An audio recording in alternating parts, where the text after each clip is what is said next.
welcome to this week's episode of TPI's Games to Watch. I'm Lizzie Arbogast, sports editor of Tallassee Publishers, and we are halfway through the football season, which is pretty hard to believe. Tallassee is still on back-to-back bye weeks, didn't play last week, won't play this week, so in order to satisfy our Tribune readers, we're going to talk about our first game to watch, which is Reeltown headed to Maplesville. This is a top 5 matchup. Reeltown is ranked number 5 in Class 2A. Maplesville ranked number 2 in Class 1A. This was a battle last year. Maplesville sort of ran away with it at the end, but it was really close through the first 3 quarters, and I would expect much the same. Reeltown is playing really good football right now. One thing that they're going to need to be wary of, similar to last week against Lafayette, is that Maplesville is so skilled defensively. They're going to hit Reeltown in the mouth probably early, and Reeltown needs to stick with it. They need to keep the game close. They can't falter, and we've seen a lot of Iverson Hooks running around in the backfield and scrambling and, running backwards 20 yards and then running to the west 30 yards, and eventually, most of the time, he was making magic out of it, but it's going to be really, really difficult to do that against a team like Maplesville.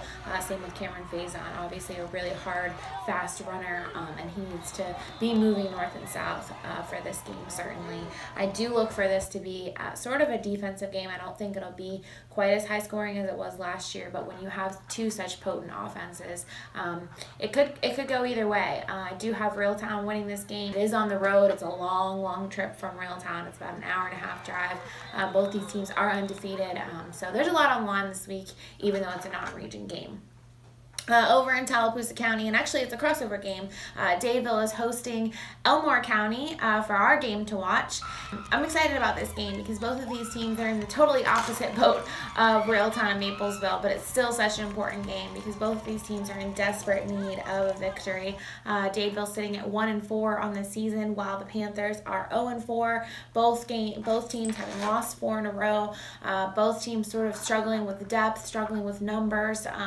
We saw last week, Dadeville's, their starters are very strong. Their starters are very athletic.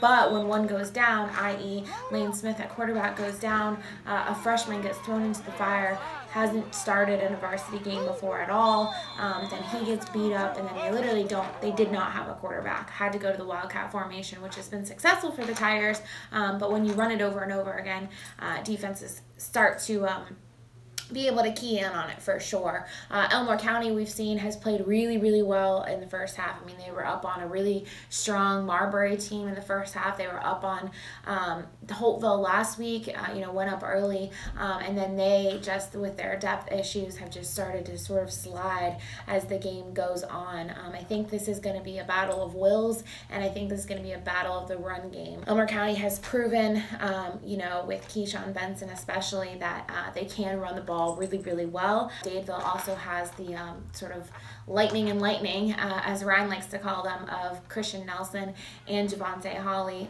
They need to get going a little bit more than they have been these past couple weeks, but I could see this being a really high-scoring game, and it's a rivalry game, so it doesn't really matter what the records are. Everybody says that, so hopefully we should have 2 really exciting games on the docket. I'm Caleb Turntime with the Wetumpka Herald, and in this week's Games to Watch, we're going to take a look at a couple of different games involving teams from Elmore County, starting with Thursday night's AISA Showdown, when number 5 Edgewood travels a little bit south to take on number 4 Macon East. The Knights won last year's meeting 32-14 by scoring 19 unanswered points in the second half, led by quarterback Cephas Cleveland.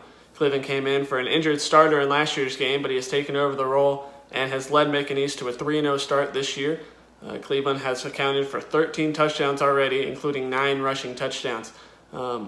Edgewood will counter with a strong rushing attack of their own, but they're going to have to look to Drez Crawford and Blaine Guthrie to pick up the slack in the backfield, as starting running back Mitchell Boyd has an injured ankle that is expected to keep him out for 2 to 3 weeks. Both teams can put up points, but both defenses are very strong, so this should be a good game.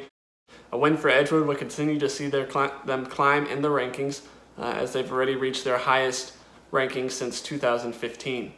On Friday night, Wetumpka finally gets to host a home game this year at Hohenberg Field as they look for their 4th consecutive win against Prattville.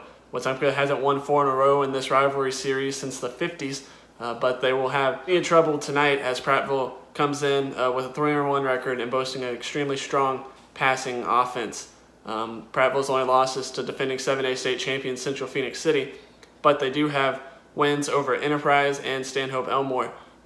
Their win against Stanhope was a 42-0 win, which included a big passing game from quarterback Kyle Kramer, including a couple of touchdowns to Autauga transfer Kendrick Rogers. Both teams can put up a lot of points, so this game may last a little while, but I expect it to be there to be plenty of excitement. So get out early, make sure you grab a seat for that rivalry on Friday night.